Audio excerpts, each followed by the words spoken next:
Welcome back, everybody. How are you doing? I don't know what to say. I really just don't know what to say. You've left me speechless. On a Monday. On a Monday. Looking up news things. Welcome. Thank you guys for joining. Happy Monday, as I've already said. Where is this thing? There we go. So, what a weekend. Fiji played in the Olympics. Fiji men's team, and we did really, really well. Really well. Considering, South Africa took bronze. Fiji ended up with silver. They ended up losing to France in the final match on Sunday morning. And, France took gold. So, what a amazing experience, though, to be able to watch the boys and see the guys from the Ndrua come in and leave the effect that they did. And I just felt like there was a lot of doubt around this team in general leading up to the tournament. And I think it was probably just a lot of residual doubt, probably from the Bengalins era. I think just people had kind of lost faith in the team, and we didn't win. And like they say, like Dave said yesterday, like second place is first place for losers, which is, I guess, true. As a competitor, that's kind of how you look at it. Like you're just the first loser. That's what second place is. You're the first place loser. Because I know, like, when I used to play, and obviously not at that level at all, but, like, yeah, you'd feel like that's who you were. Like, but, yeah, it's just not our identity, for sure. I feel like we went into the competition with so much to prove, and there was a lot of pressure on the coaching staff and the players themselves. And so when you introduce a sport at the Olympics and then somebody or a team wins it the first 2 times in a row, they are, ever since the existence of rugby, since it's been reintroduced in the Olympics, Fiji's been the winner. And so coming into a tournament again, coming into the Olympics again for a third time, you're expected to win because you've won all the competitions in rugby in the Olympics since it's existed. And then the pressure of, like, having been the winner for the past 2 Olympics, and then also coming off of, like, a year and a half of no winning, like, that's double, like, the amount of pressure, and double the size of the mountain that they had to get over. And so basically every other team there really had nothing to lose because we were the ones with any sort of defending to do, because we are the gold medal champions since rugby was introduced in the Olympics, reintroduced. So all the other teams there, like when you're playing from a we have nothing to lose standpoint, like it's very, very different. Because, and I think I heard it, who did I hear it from? I think it was a UFC fighter recently. And he was fighting, and he ended up losing, but he was fighting a guy who had never been beaten. He had no losses in the UFC, and they're like, "Oh, how do you feel about fighting this guy who, like, has never been beaten?" And it's like, "Well, it's not my record; it's his. Like, it's his record to defend. It's not mine. So I don't know." Oh no, it wasn't UFC. It was the All Blacks at Dunedin. They've never lost in Dunedin. Yeah. Is that where it is? Yeah, and so Coach Robinson, Scott Robertson. Scott Robertson, Razor. He was the one, and I was like, oh, such a great quote. Like, it's not. No, it wasn't him. It was, who are they playing? Sorry, guys, I'm getting this all confused. Who did New Zealand just play? England. Right, at the All Blacks? Yeah. They just played England. Before they played Fiji and San Francisco, they played England. And it was the coach of the English team that was like, they were like, how do you feel about playing the All Blacks in Dunedin where they've never lost? And he's like, well, it's not our record to keep, it's theirs. Like, it's no pressure on us. Like, they're the ones with all the pressure because they're the ones who've never lost. And so that's what I feel like Sorry about the chainsaw with no muffler in the background, guys. That's like the pressure for the Fiji team going into this tournament. It was like we were the ones with the record to defend, nobody else. Yeah. And so, yeah, I'll read this this article here. We are sorry. Kulinisao and Tuai apologize. His legacy ends. Fiji men's sevens coach Jose Kulinisao and Captain Jay Tuai have apologized to fans after falling short in the gold medal final at the 2024 Paris Olympics in France yesterday. The former captain says they are sorry, but whoever is in charge, the side will come hunting again in another 4 years. To the people back home, we are sorry we couldn't defend the legacy. We fell short on this effort. Me and the boys, we promise that we will work hard when the next Olympics comes around. Whoever is in, whether the boys are in, whether I am in or Jerry is in, we will come hunting again, he said. Captain Jerry Twice shared similar sentiments. I just want to thank the fans back home for the support and the prayers. Dude, that chainsaw is so loud. We apologize for falling short to a very good French side. They deserve it. Thanks very much for the support through the years, and we'll see you back home, Twice said. So like when Tui, who's behind the camera right now, when he told me that they apologized, I just got infuriated right away. I'm like, this is crazy. Like, so I don't know if I am infuriated once I had a couple minutes to sit and think about it. It makes sense, like the apology, because, you know, it's not like they can play another match. Like, there's not like another HSBC Sevens tournament coming up in like a couple weeks or a month. This is kind of it. And it for, you know, probably Jerry, Modinatangi. You know, like there's a few players, Nadungu, who probably will never play in the Olympics again, right? Yeah. And so I think that's the way I look at like sorry is like you're like people who are sorry, you come to a point of being sorry when you can't change anything, and that usually just ends up as regret. Like, sorry is like I've done something and it's hurt you, and I shouldn't have done that, and there's nothing I can do to fix it other than just say I'm sorry. Because people who can, you know, oh, I made a mistake, but like we can pivot in this way and actually end up okay. Like, you're not sorry because you can still adjust course and move on and possibly finish in the same spot or in a better spot, learning from your mistakes. But sorry comes from like, oh, this is the end of it. I can't change anything about this result.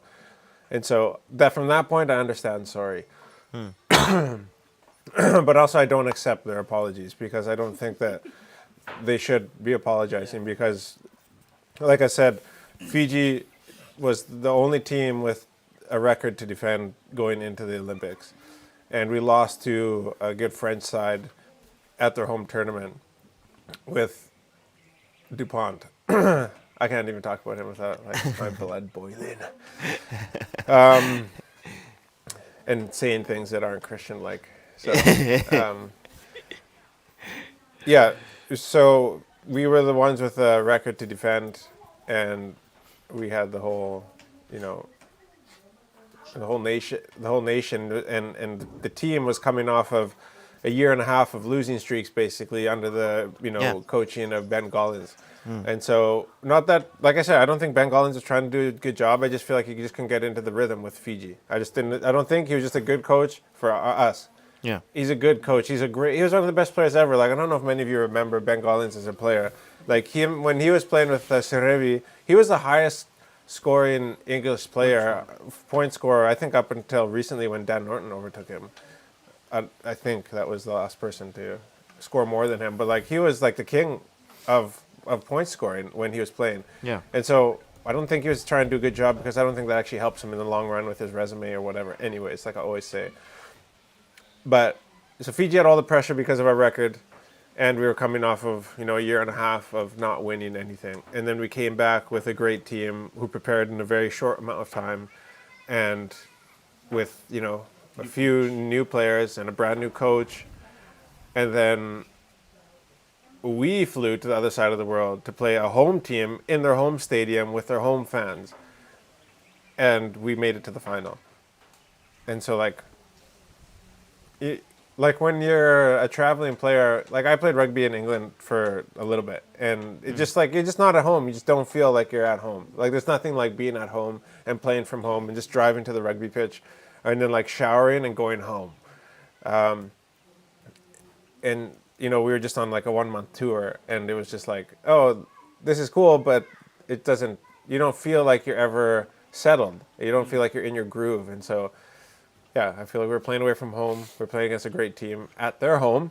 It's not like it was Fiji versus South Africa in France. It was Fiji versus France in France, right? So I just don't accept the apology. I don't think you guys have anything to be sorry about.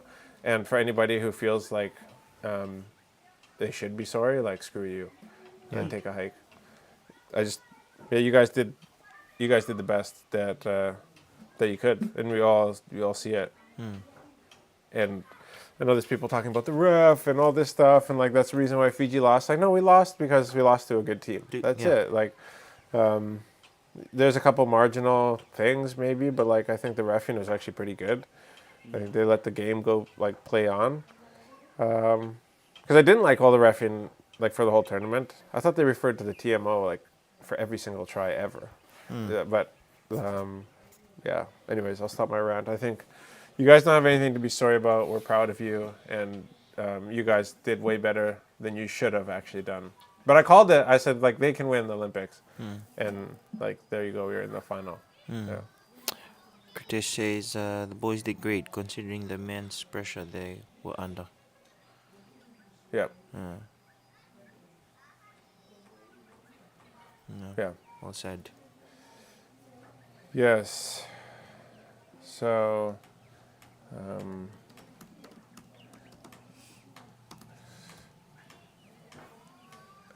get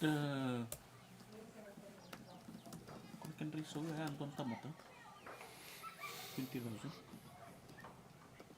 Whoever get a silver medal from the Olympic. Oh, yeah. So whoever got a... Silver medal. Oh, silver medal gets some money, too, from the government, right? 20,000. 20,000. So all the players get 20,000? Yeah. I think so, eh? Oh, Whoever receive a silver medal. So Yeah, because gold medal was 30, right? Yeah. Yeah. anyway.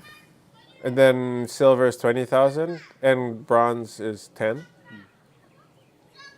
So, yeah, but also everybody, don't forget about the other Fijian athletes that are still there. I really hope the media like pumps up the other because like we had to get this out of the way before we could start talking about like even Fijiana or Vili who's sailing or anybody else like. Because even though if we would have reported on it, nobody would care until the men's sevens was over. This is just how the world works. So now that it's over, it's the media's responsibility to start covering the other sports. So, because I rely on the media to find out what's going on too. Like I don't even know what other sports all the athletes are in because all we care about and all we talk about is the sevens. So.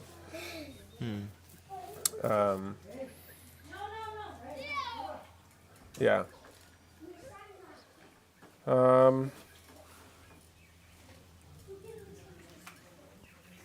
Yeah. How was your day yesterday?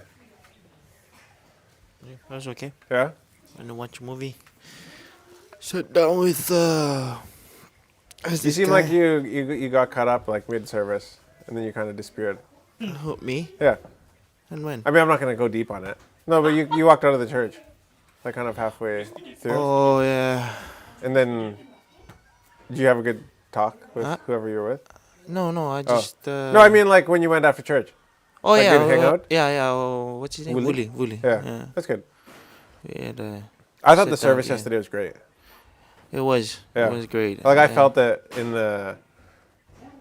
I think that was when. So we go to a Grace Bible Church in Labasa for those of you who are wondering what we're talking about. And it's a new plant, and it's a new church plant, and like the style of service is really really cool actually. But there's some things that obviously for me are maybe a bit like mediocre or subpar, and things that I feel like we could do a bit better, like the music and and stuff like that. And I feel like we have the ability to do a bit better. But like yesterday, also just to be clear, like I'm not criticizing my church. These are my feelings about it. And I also feel like church is not just Sunday mornings. So I just need to be clear about that. Like, yeah, I feel like every freaking church that I've been to, there's always something you can improve. But like, if you go to church and you call church Sunday mornings, from 10 to 12, that's not church. That's a service. And so the problem with churches, and what I love about our church is like, because it's real basic. Like we rent from like an old New Apostolic church. It's just, we pay like $30 a day for the rental or something like that. And then we get to use that old building, and it's pretty grungy. It's not even that fancy. What I love is that like there is no, absolutely not. I don't want you guys doing that. They want to put Tang in their hands, and they just like what? They just lick it up, like they just like put it in their hand and they lick it, dude. Did you That's try? atrocious, man. Tang is like a powdered juice mix in Fiji. It's just, Tang it cannot be good for you. Yeah. And so what I love about our church is that very, we're not, putting the speaker aside, it just feels like very few resources get our, a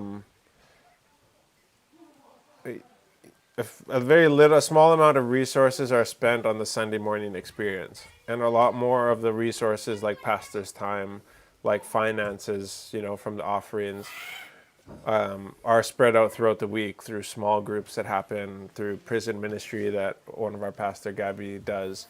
And so because a lot of churches, I've been on the board of a church in the past, and so much of the resources of a church board and the pastors and the money is allocated simply to a 2-hour experience on Sunday morning and nothing else. And I don't think that's really what church is meant to be about. And so like when my own criticisms are like, oh, I feel like the music could be a bit better. And why do I say that? Because I feel like if we did a better job of music, whether or not it's music that like we all like we could attract more young people, and we have the ability to do like high quality production, I feel like, with the people that we have in the group. And I feel like we could also bring in some other people to like take it to the next level. And like sometimes I'm at war with myself because I feel like, are we doing the right thing by not like utilizing all of our resources to the maximum to like get the most people here? But what we don't want to do either as a church is just like take people from that church and bring them to your church and say, oh, look at how big our church is. Like that's just relocation. That's not evangelism. And so, yeah, what I love about the church though is that like, and what happens with churches who have like epic production music sets and like everything's perfect and it flows and like the announcements are on fancy videos and like all this stuff, and is like, dude, like so much of your resources go to just the Sunday morning experience, and then you've maxed out your volunteer effort, you've maxed out your pastors, they need a day off on Monday, and then it's just like you just recovering from Sunday morning, and midweek you're getting ready for the next Sunday morning, right? I hope that makes sense what I'm saying. So I am critiquing, but also within myself I'm like, I battle with like my expectations of like what a Sunday morning is. Yeah, but I felt like yesterday was awesome. I felt like Dave, and actually Dave's going to join us on Friday here. Oh, for our live. For live. That's So great. Dave is one of the pastors at a church. Him and his wife are missionaries here. They have just an amazing story.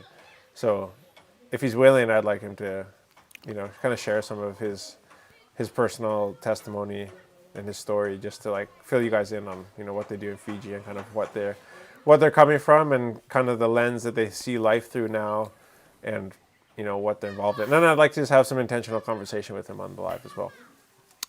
Yeah. Well, is that something that you guys are interested in? Is like me having one of my pastor friends on to like talk about things that are going on in the church in Fiji, and just like some topics in the Bible. Like, do you guys have questions that you want me and him to discuss? Because like what I want it to be is I want to be able to show everybody like what. So let's cut a short out of this if we can. What we're going to be doing Wait. Well, we're gonna be. What is Friday? Friday coming up is August, eh?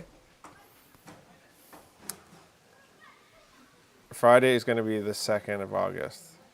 So what we're going to be doing on the 2nd of August is I'm going to be having my friend and missionary and pastor David Allen. He's going to be coming on the live, and we're going to be talking about all things church, things that are happening within the church in Fiji. We're going to be talking about some of his personal life and testimony and the way in which that has affected, his and the way in which that has affected his lens and the way he sees life now. And so I want you guys to come and join us at 4:30 on Friday, August 2nd, on the mat, live.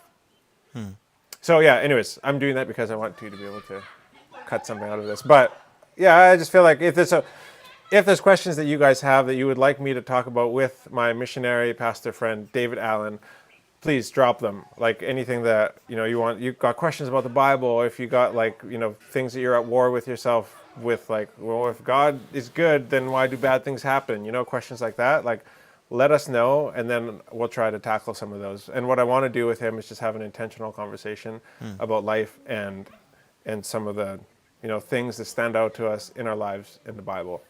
Yeah. Yeah, I always like when Dave preaches because it just makes me feel like I'm in Sunday school. Yeah. Like, he preaches up there in like the simplest terms where I can like fully understand it. Yeah. There's some I just don't get it. Yeah. And he articulate his words really well. Yeah. And how he starts it off and how he sums it up. Yeah.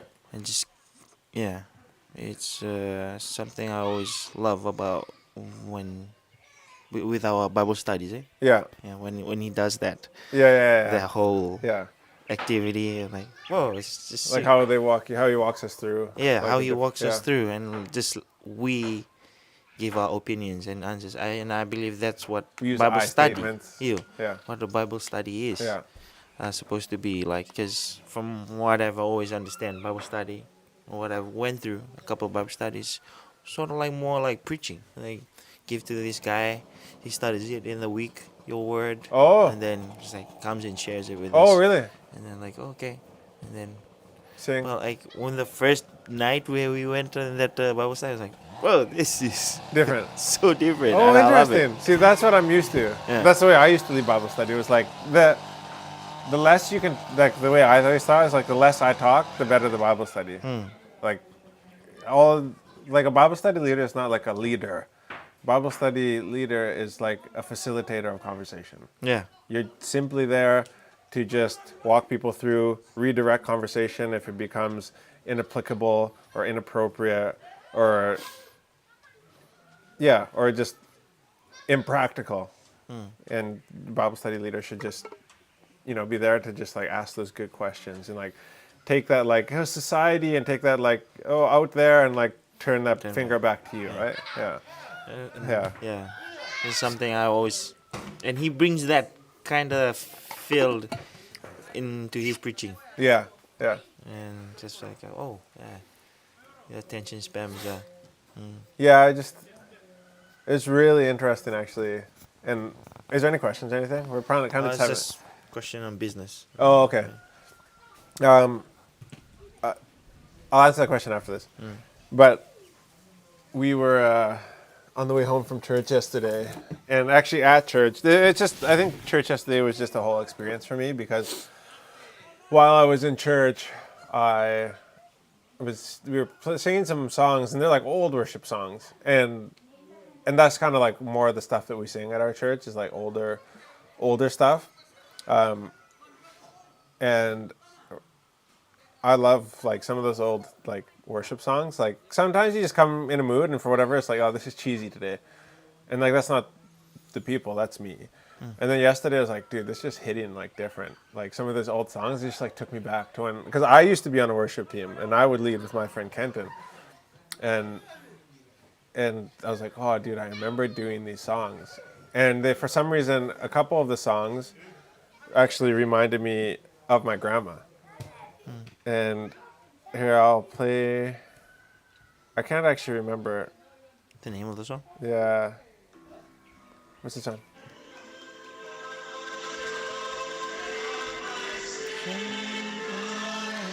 Right.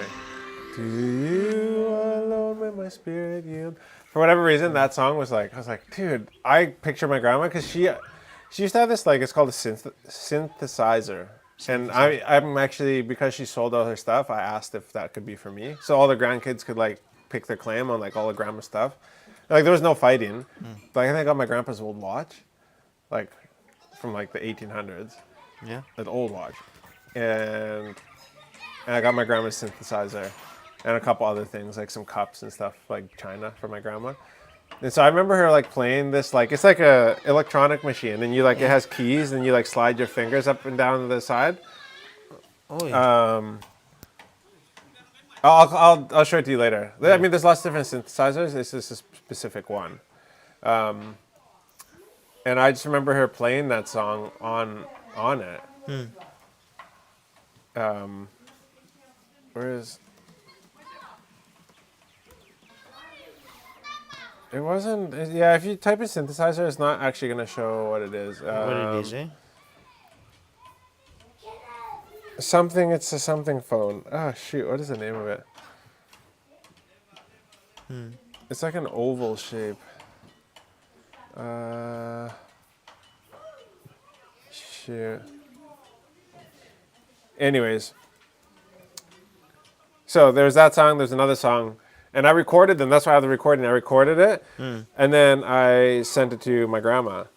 And then, for whatever reason, I was starting to get emotional, like, while we were singing, and I held it back. Like I'm usually, I can be pretty emotional pretty easy. But, yeah, then I recorded another song, sent it to her, and then when I got home after church, my mom called me. She's like, "Oh, I just want." She kept calling me. I'm like, I was on the toilet, and I'm like, "Dude, stop. Give me a minute. I'm on the toilet." Yeah. And I called her, and she's like, "Oh yeah, we were trying to get a hold of you because Grandma had a heart attack this morning." Oh wow. Yeah, and so it was just really weird. I mean, I'm not saying like, oh, me thinking of her, me like getting emotional was because like something was happening to her. Me and my grandma are really close because I used to live with her, like when I was going through high school. And so she's not doing well right now, and I probably have to go back to Canada. But I went to book my flights, and my passport is expired. Oh. My Canadian passport. So that's why I had to go to town today, was to get my passport pictures so that I can get back so I can hopefully see her before something happens. But, yeah, it was, huh? Something, eh? Yeah, I was just like, I've never really done that before. You've never had that experience? Yeah. And so I was just like, oh, that's interesting that I was like thinking about her, sending her music. Yeah. And then that reminded me of her. Meanwhile, she was probably like in the moment having a heart attack while I'm sending that. Yeah. Because it was like chest pains like all morning, which was or all afternoon while we were in church.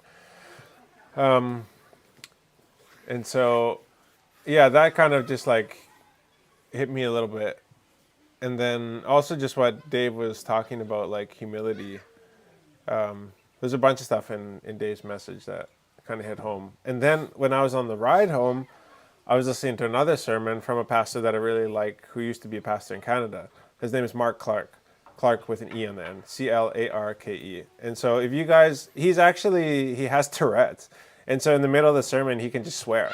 Like he'll just be like, preaching, and then, fuck! He'll just be like, it'll just be like that. Like it'll just like kick up like that.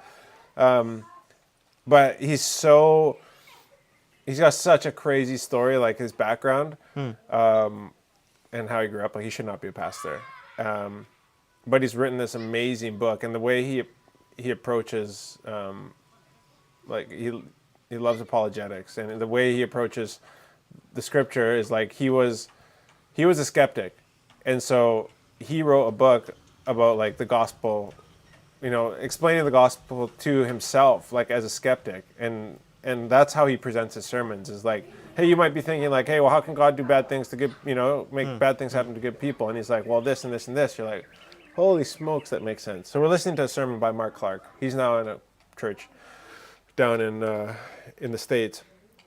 And he starts preaching a sermon on humility. And I'm like, whoa, like, there's just a bunch of things that happened. The music was good. the sermon was good, and then I went home, and then like God's like, I feel like speaking to me again about like this humility thing, and it just like felt like a real like experience of a day, I guess, yesterday. I probably lost like all our viewers, but yeah. One of the things that Mark said yesterday that really stood out to me was a quote. It was actually Dave, sorry, that said it, and then I looked it up. It was a quote by C.S. Lewis, and it's The guy who wrote the Aslan. yeah. He wrote the Chronicles of Narnia and a lot of other books. But one of the things that he said, one of the ways he describes humility is humility is not thinking less of yourself.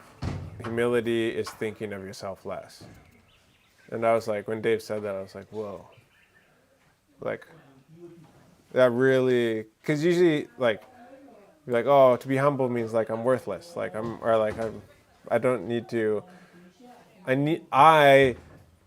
need to be a certain way. And just that in itself, like that is not humility. Like thinking that you, like it's just ironic that you'd be like, I need to be humble, I need to. It's like, no, actually, like you're saying I already, and that in itself is prideful and not humble. Like what humility is just like thinking of yourself less, which is like, like, oh, actually, I'm not a big deal. And I'm just a blip.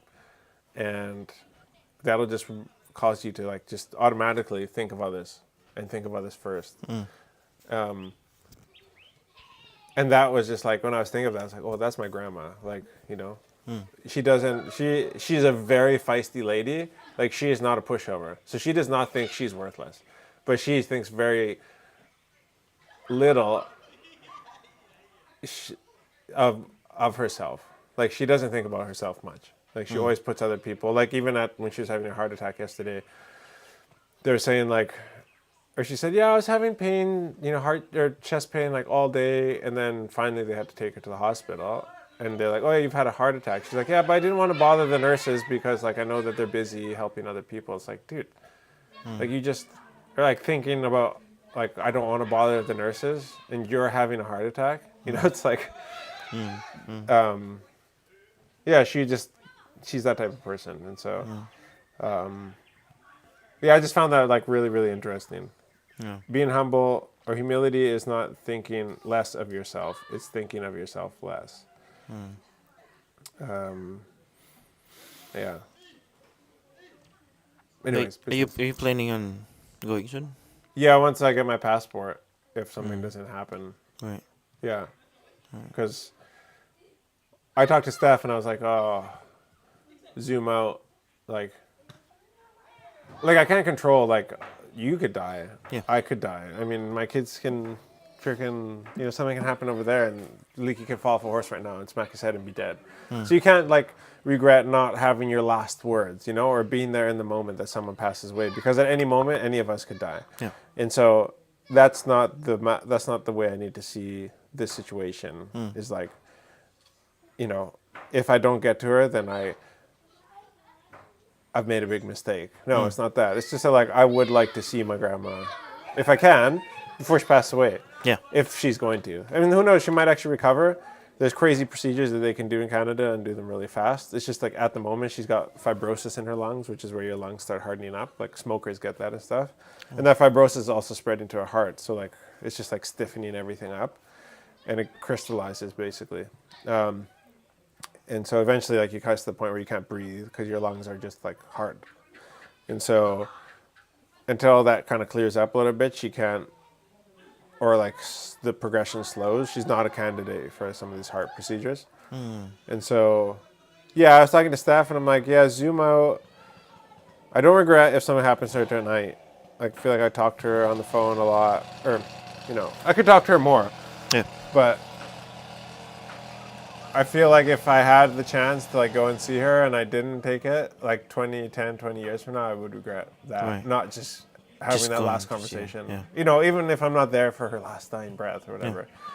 And who knows? I could go back there, rush back once my passport gets here, go back, talk to her, and then she'll be there next year when I go for Visit Canada. Yeah. Which is what I hope for, actually. I hope this isn't the last time. Yeah, I guess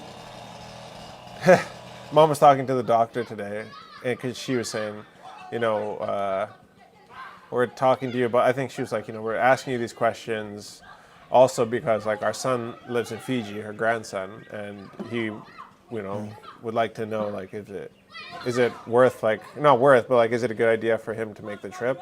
And the doctor's like, in like his real like Saskatchewan accent, he's like, well, I never discourage people from coming to visit their grandma. And I'm like, that's such a doctor answer too, And I'm like, yeah. And so that's what my mom told me. She's like, yeah, so the doctor said like that. I'm like, yeah. That's a good way to look at it, right? Like, yeah, I mean, like, you gonna visit your grandma or no? Yeah. So it's like, yeah. But it was really discouraging today because I went to get all the passports out, and we knew Seva's was close to expiration. Seva. And then I looked at mine, and it expired November last year. Oh, wow. So I still have a Fiji passport, but I can't go to Canada on a Fiji passport without a visa. Yeah. So usually, like, I travel to Canada on my Canadian passport, and then I travel back on Canadian. When I get to Fiji, so that I can skip the long line in Andy, I use my local passport. So it's funny because usually when we leave the country, they're like, they look at my Canadian passport, they're like, you have no record of entry. Like, and then I have to show them my Fiji passport to see the stamp, like, for, like, when I came in. Because they're like, you have two it's so funny because, like, even the people at immigration, they're like, you have two passports? Like, how do you have two passports? I'm like, it's legal. Like, it's always such a confusing thing for them. The customs, yeah? In Nandi, In Nandi? In Fiji? In Fiji, yeah. Oh, They're like, what? You have an incoming stamp on this passport and you want to leave on this passport? It's like, yeah, I'm a dual citizen, get used to it. Are you taking one of the kids? Yeah, I take both of them. Oh, both of them? Yeah. Well, I mean, it just depends. Like, last time we did the renewal from Fiji, it took like less than a week for us to get our new passport, which is crazy because you have to send paperwork from here to New Zealand and then they send it back. And that was during COVID when the Canadian passport, their blanks, like the Canadian passport blanks, like were running out. So it was taking like people like 4, 5, 6 months to get a Canadian passport in Canada. Yeah. And so me and Stephanie were like, well, let's just, because she was in Canada, she took all of Seva's paperwork to do it there. Or Leaky's paperwork. Okay. And they're like, because she was like, oh, I'll be here for like a month and a half. I'll have time. And they're like, no, it's going to take like months and months. And so then she sent all the paperwork back, and I sent it to New Zealand, and it was back here like before the end of the week. I was like, holy. That's fast. Yeah, really fast. But anyways, it was discouraging because I was like... So what did they say? Like, what's going to happen now? Are you going to try and renewed your passport? Yeah, so we're going to take our passport pictures today. And how long does that? And then I have to fill out the paperwork. Stephanie's been sending me a bunch of forms that I need to fill up tonight. So is she gonna meet you guys over there, or should she be I back? don't know if she's gonna come or not because she's busy with work. But she'll still be there when you guys come, hopefully. Yeah. So like we probably spend a couple weeks, like, because you guys need to understand it's like Canada's huge. So how far And is it? my from... family's like in the middle of like central Canada, and we live on like in western in BC. So it's a couple hours flight, but it's like 20. I think it's around 20 hours of driving. So it's far away. Ooh. It's not just like you can just pop over, No. It's a full commitment. So yeah, I'll probably be gone for like a month or something, but we'll see. I don't even know if it's gonna happen now. But this is just it's just life, right? I mean, our grandmas and grandpas, they pass away, and eventually we all become grandpas and grandmas, and then we pass away too. And so. But she's lived a long life too, eh? Yeah, she's what, 91? Well into her 90s. Yeah, that's a good question. I don't know actually how old she is exactly. My dad's is Dad in the chat right now? No. No? Okay. Yeah, they would be able to tell me. But I think she's 93 or something like that. Oh, I okay. think. Yeah. 91 or 93, somewhere in there. Same as now from the border. Yeah, yeah. And so, yeah, I mean, like, if my grandma passes away, it's not a tragedy. Like, she's lived a long life and she's served people her whole life. I'm sure there's people that she's pissed off and stuff like that don't like her, but like what she's known for is being a person who looks after everybody. She's like everybody's grandma. Like everybody calls her Grandma Grace. Her name is Grace. Everybody calls her Grandma. And so she's known for being grandma to everybody in the church and the community. And if some, like in the whole town, if something happens to a family, like she was the first like bake a tray of cookies and take it over. And so, yeah, what is a tragedy when somebody passes away is someone who spent the end of their life playing golf or going on cruises and I heard a story like what's a tragedy is like being on a cruise and spending the end of your life picking seashells off a beach. That's a tragedy. But a long life serving God and being a blessing to those around you is not a tragedy, but it's just sad because we miss them because we can't see them anymore. But I'm talking like she's passed away already. But yeah, it'd just be nice to see her again. Yeah. It's a comment from Sulita. Olere John and Tui, Vinava Lebu, Rangate Mai, Singawarwai, Thank you for having us. Vinava Lebu Nalaloma. And I was very happy to see Nailetila yeah. meet you and the kids and Kurui. We're still talking about the May God- night. yeah. Grandma's night, still talking about it. Yeah. May God continue to bless you and your family and all the nice in our family, local and overseas based. Yeah. Amen. That's what my grandma has. It's called an omnicord. So I'm gonna get it and bring it here. Oh, okay. Yeah.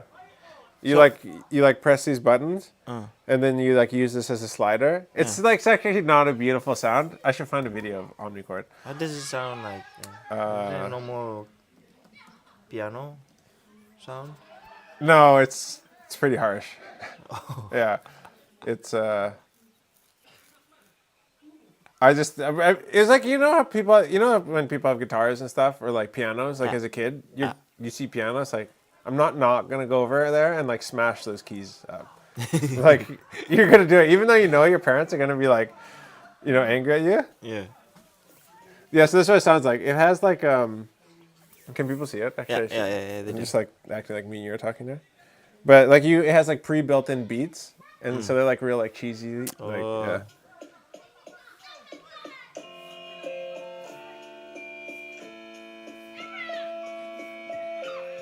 What? See that?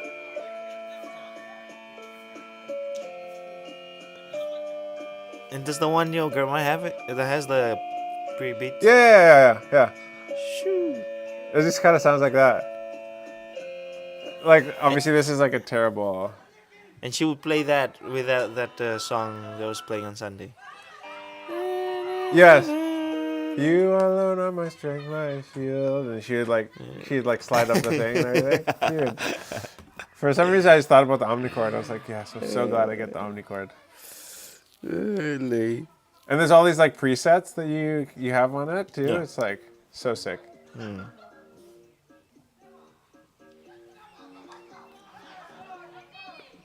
Did you learn how to play it? It's like the rock preset or something like that. Oh.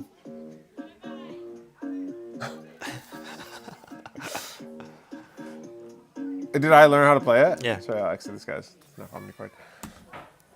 No, I just used to just mess around on it. Okay. Yeah. just- Yeah. But you can figure it out though. Yeah. It's just one of those things. There's a question from Kritesh. Business hustle question. Yeah. Coming from Canada, what do you think is missing in Fiji in terms of service based? What would kill it in Fiji that's currently not being offered? Let me read that again. Yeah, sure. Okay, yeah. Coming from Canada, what do you think is missing in Fiji in terms of service based? What would kill it in Fiji that's currently currently not being offered? Sorry. Oh, okay. So like a service-based business.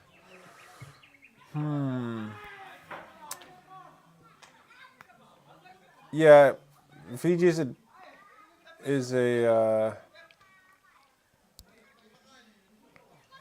like a bit of a more difficult place when it comes to service-based businesses because people don't uh, people don't value time in the same way. Like here, time is not money.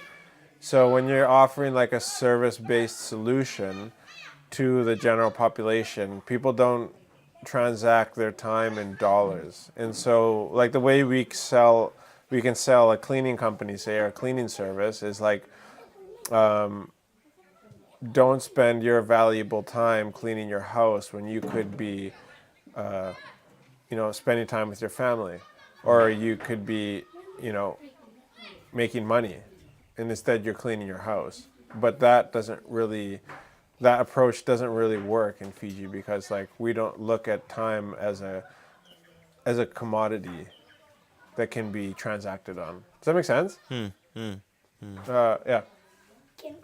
have an apple? Yeah, if you half it. Ask Auntie Sia to cut it in half. Sure. With who? Junior? Okay. That's first. That being said, like there is like a 1% of population, but you have to go to the right places. Like I feel like if you set up like we're talking about cleaning business now. Like if you set up like a very high-end cleaning business in Suva, like you could do probably pretty well if you had like professional business cards and a nice vehicle that had stickers and like professional cleaning equipment, and you came groomed to work and you answered emails on time and you always answered the phone, and you would approach the different embassy heads of embassies and you would explain to them like what you can do, because they have all these people that they house to work in these places who make lots of money, and plus a lot of these embassies, they cover all those costs as well, right? So yeah, like I would probably administer my services to the wealthy just because they pay more. So, and that's usually what you want to do is like a media company that we have is, sorry about the yelling in the background. The media company we have is a service-based business. And we don't do a lot of like we don't do weddings and events and stuff like that. Like the way I look at it is like I would rather do one $20,000 job than 20 $1,000 jobs. And so if that means like if you do say you do $1,000 a month through your business, and that's $12,000 a year, but you have to do a $1,000 job every month, wouldn't it be better just to do one $12,000 job and say maybe work for 2 months or 3 months of the year? That's how I look at that stuff. And so I end up creating a product that is really only for the people who can afford it.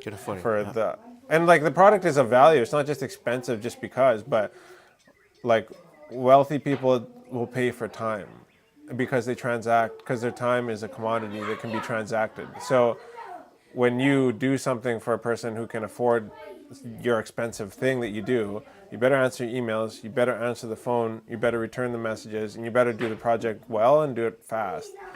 Because there's 3 things that you can have in a business. Sorry, I'm ranting, but like you can have it fast, you can have it good, or you can have it cheap, but you cannot have all 3. So like if you want it fast and good, it's not going to be cheap. And so that's kind of where we come in, like say with the media companies. It's like we deliver on time and we deliver fast, but it's not cheap. But if you want it cheap and fast, then it's not going to be good, and that's not acceptable for me. I'm not going to release a product that's not good. And then if you want it,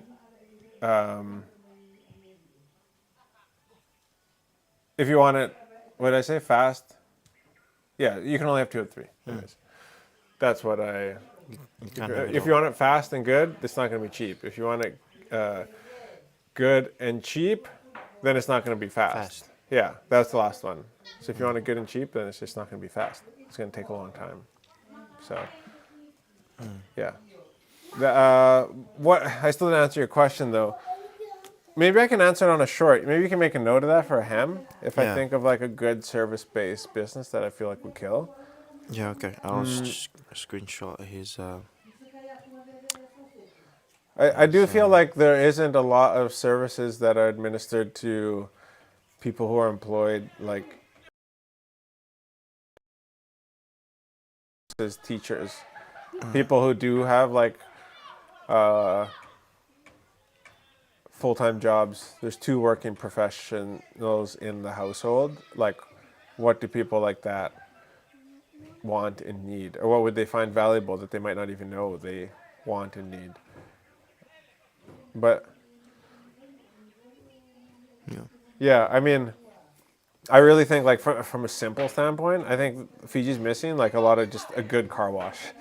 Like you can go get a car wash, but like they take the same cloth that they use on the bottom of the vehicle, on the like the side steps and the tires and the wheels, and they'll use it on the bonnet of your car, the hood, and like it just scratches it all Scratching. up, right? And like you go get a car wash and like they use like some sort of like petroleum oil or like coconut oil, and like just so streaky, and then they streak it on the windows, and then they don't wipe the windows. Like I always say, like if you go get a car wash and you don't wipe the windows, like feels like you're driving a dirty car still. Like if you have clean windows, your car feels a lot cleaner. And so I really feel like somebody is missing the boat on just like Getting a good just a car wash. decent car wash, like somewhere like, and you don't even have to charge that much extra, but like just somewhere you can go get like a wax and a polish and a clay bar, you know, and you have different levels of detailing. I just feel like nobody's really doing that well. Yeah. What about those kind of car washes? The one that it's a drive-through. Yeah, the automatic car washes. It just washes the outside, eh? Yeah, yeah, yeah. Those do really, really well. I really feel like you'd have trouble offsetting the cost though in Fiji, because you have to import all the soaps, and there's not anybody here who knows how to maintain that kind of automation, I think. Would that something that can work in Fiji now? Yeah, in the right People just spot. on the In the right just like, spot. what, Yeah, coins? like somewhere in Nakasi or something like that. Yeah. Yeah, like somewhere where people are, you know, Just like where that man new on the move, McDonald's eh? is, like on the move, but it's just like, okay, and I'll pull over here and get it done. Yeah, like that's where you need, but you need like a lot of volume going through. But like there's a lot of service-based businesses that like just don't do things very well here that you could do better. Better. You know? Okay. Yeah. Like, yeah, if I think of something, I know there's something that I think of, I'll be like, shoot, that's the one that I should have said. But I'm not thinking of it right now. Which? No, like a service-based business. Like, because Yeah. I have these thoughts all the time. I'm constantly like, I wish somebody would do this or that or do this well. Or, yeah. I just can't think of it off the top of my head.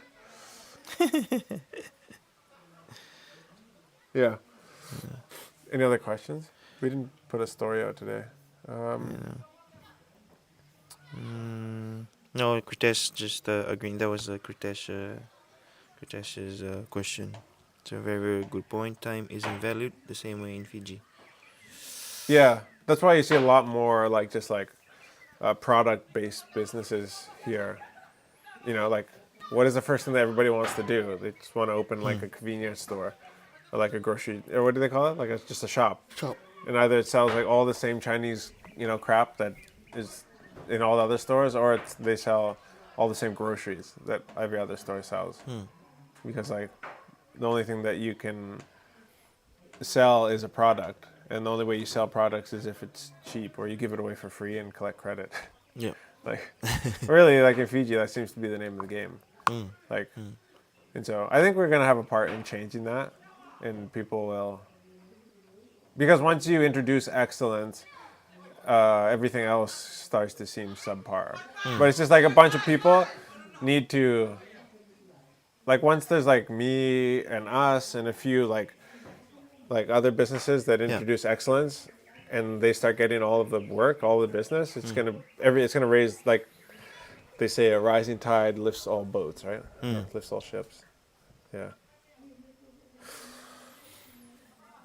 Bola. Thank you, Critters, for the question. Yeah, thank you, dude. That's a great question, and like probably just a question. I'm just in the not the best mindset today, so I'm not really in business mode today.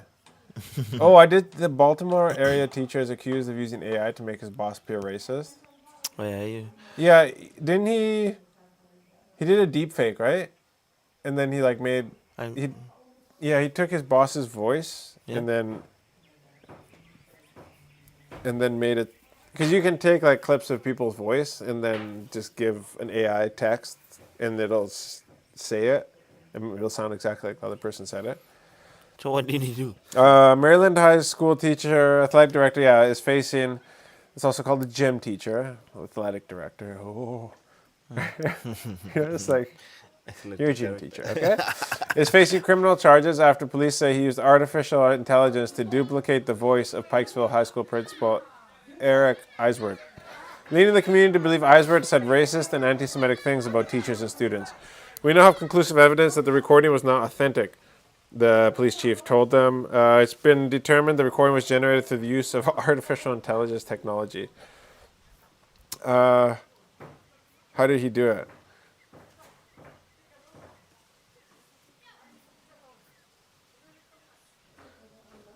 I'm just reading here. Yeah, so he ended up saying, making it sound like this guy said all these things, and he didn't. And I think it led to his temporary removal from the school, but also triggered a wave of hate-filled messages on social media and numerous calls to the school. So, yeah, I mean, you give people anything, they're going to be able to use it for bad. I mean, Yeah. like, there's a lot of guns in Fiji, but nobody gets shot. But like, it's because the guns get used to kill like invasive animals and pigeons instead of people. But you can take that gun and you can go shoot people too. It's like, AI is going to be used for really, really evil things for sure. But it can also be used for really, really good things. Good things. Too. And so it helps us out a lot. How would you use this is from Sisa? Bola Sisa. Brother, how would you use AI in your daily life or business? Oh, dude, I like.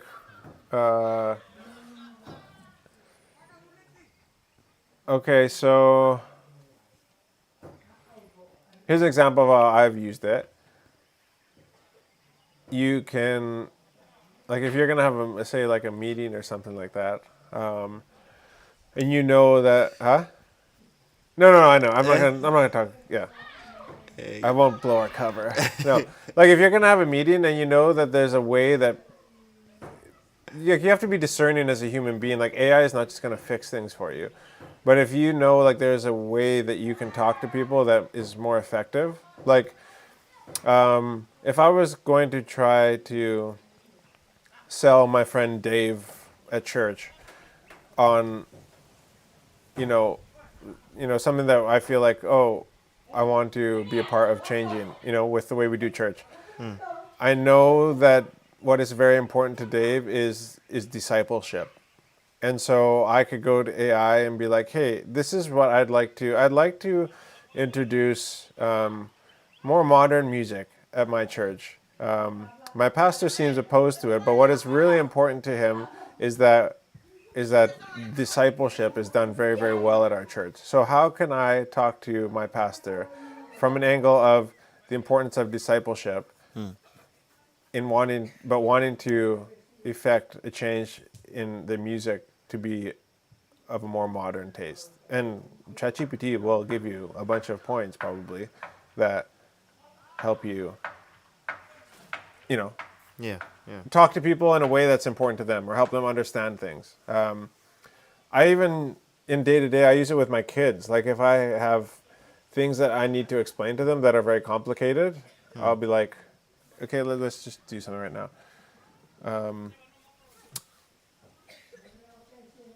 Okay, what's a complicated concept?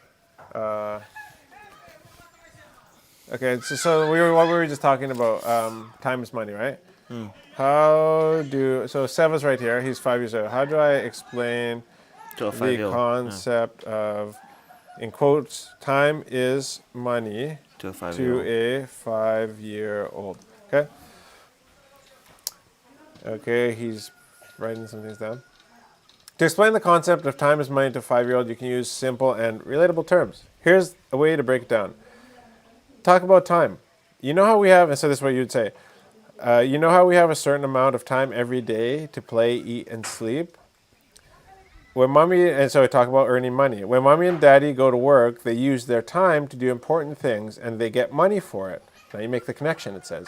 So time is really valuable, just like money. If we spend our time doing good things, like helping others or learning, it's like earning money because we're doing something important. Use an example now, it's saying. Imagine you have a special toy you love to play with. If you spend your time taking care of it, it stays nice, and you can keep playing with it. But if you waste your time and don't take care of it, it might get broken. Taking care of your toy is like using your time wisely, just like how using our time wisely at work helps us earn money. Simple summary. So, time is money means that time is really valuable, just like money, and we should use it to do good things. So, when you have difficult concepts, like as a parent, that's how I've used, AI.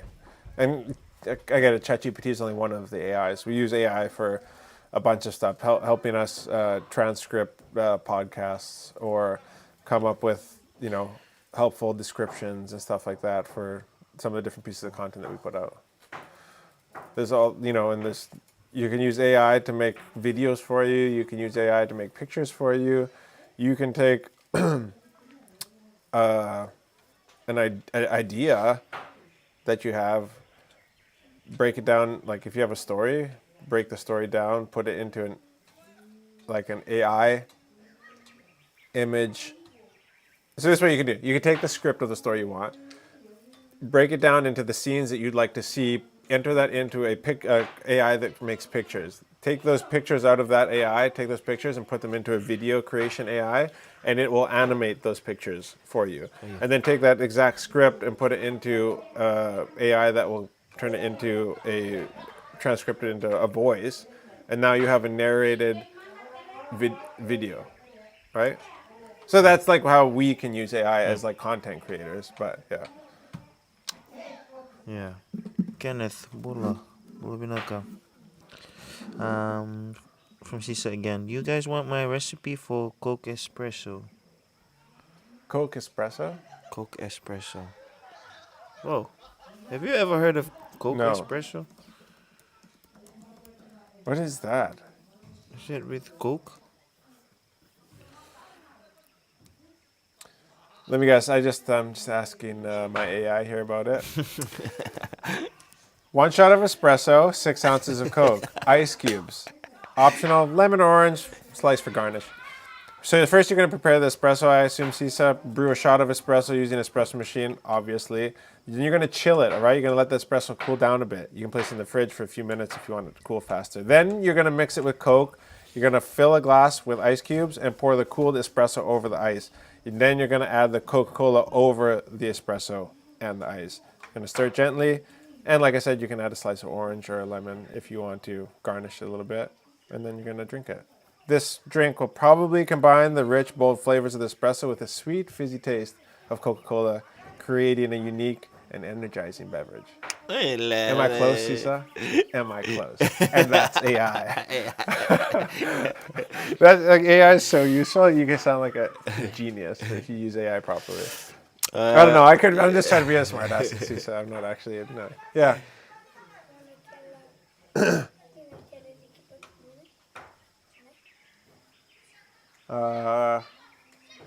Yeah, no, later. Because I don't really want to watch with like 30 people. Yeah. Just wait till later. Sister says 1 liter jug halfway filled with ice cubes. Okay. Pour 1 big shot of espresso. Okay. Then fill up the rest with Coca-Cola. Don't use Coke Zero or Pepsi. Okay. Yeah, Ooh. that's it. Dude, that sounds like an Energizer freaking. Dude, you wake you up. Yeah. What if you want a quad shot espresso in there? It's nice in the hot weather. Oh. That AI Dude, that recipe is the fancy one. Oh. Well, mine Okay. is the simple Okay. version. I like that one. Thank you, Shisha. Yeah, Yeah. I was just like I said, I was just trying to be a smart guy. Okay, so 1 liter jug halfway with ice, shot of espresso, Yeah. and then Fill Coke up on with top of it. with the Coke. Yeah. So you could even do a glass if you want it really like a lot stronger. A glass of ice, shot of espresso with Yeah. Coke. Oh, Just that. I'm not being like a Coke guy, but I'm gonna try it. Yeah. Yeah, we should try it. Eh? We film it. okay, maybe we should do it for the live on Friday. Okay. So Sisha, maybe Yeah. I'll Come on brew Friday. a bunch of espressos when I go to the shop, and I'll bring them back to cool down with a bottle of Coke. Yeah. Me, you, and Dave. Yeah. We'll and try I'll try it. the Coke espresso. Yeah. Live. Yeah, okay, on live. All right, Sisha. See you on Friday. See you on Friday. We're gonna do that. All right. There's a bunch of other stuff we can talk about, but we can get it on Friday, I guess. Yeah. Yeah. Sure. Yeah. Okay. Thank you guys for joining. Sorry, this was kind of me in my mind, just sorting out my day. However, that's just life, and